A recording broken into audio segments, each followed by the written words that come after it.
వినోద్ గారు క్లోజ్ చేసే ముందు ఒక ర్యాపిడ్ ఫైర్ ఒక 5 క్వశ్చన్స్ ఉన్నాయి. దీని గురించి ఎస్ఆర్ నో ఆర్ఆర్బి మీరు చెప్పచ్చు. వినోద్ కుమార్ గారు ఎవరు? ఆస్తికుడా నాస్తికుడా? నేను మూఢనమ్మకాలను వ్యతిరేకిస్తా. ఓకే, మీ ప్రత్యర్థి బండి సంజయ్ గురించి. బండి సంజయ్ అంటే మీకు ఎందుకంత కోపం? ఆయన దూకుడా లేక ఆయన మత రాజకీయాలు? మత రాజకీయాలు. ఓకే, ఎన్నికల సమయంలో మీకు ఇబ్బందికరంగా మారినటువంటి అంశం ఏంటి? ఒకటి, మీ హోటల్లోనే మీకు సంబంధించిన హోటల్లోనే డబ్బు సంచి దొరకడం, లేక లోకల్ నాన్ లోకల్కి సంబంధించినటువంటి ఇష్యూ? ఇవి రెండు కావండి. ఎందుకంటే నేను పుట్టింది కరీంనగర్లో, మా తల్లి నాకు జన్మనిచ్చింది కరీంనగర్ నగరంలో పట్ట. మా తల్లిగారు కరీంనగర్, మా నాన్నగారిది వరంగల్. అయితే నేను మొదటిసారి 2004 ఎంపీ అయినప్పుడు కరీంనగర్ వరంగల్ రెండు కలిసిన నియోజకవర్గంలో నేను గెలిచాను, హన్మకొండ పార్లమెంట్ కాన్స్టిట్యున్సీ.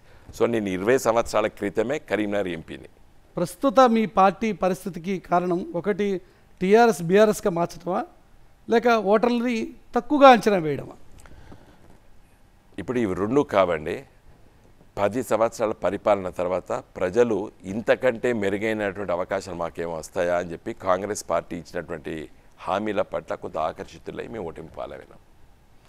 ప్రస్తుతం మీ పార్టీ భవిష్యత్తుకు సంబంధించి భవిష్యత్ నాయకుడిగా ఎవరు చూస్తున్నారు? ఒకరు కేటీఆర్, రెండు హరీష్. కార్యకర్తలు సహజంగా మంది ప్రాంతీయ పార్టీలో వారసత్వం ఉంటుంది కదా? అట్లేం లేదు. ప్రతి ప్రాంతీయ పార్టీకి వారసత్వం ఉండాలని లేదు. కానీ మీరు అన్నట్టు ఈ దేశంలో చాలా ప్రాంతీయ పార్టీలకి వారసత్వం ఉన్నది.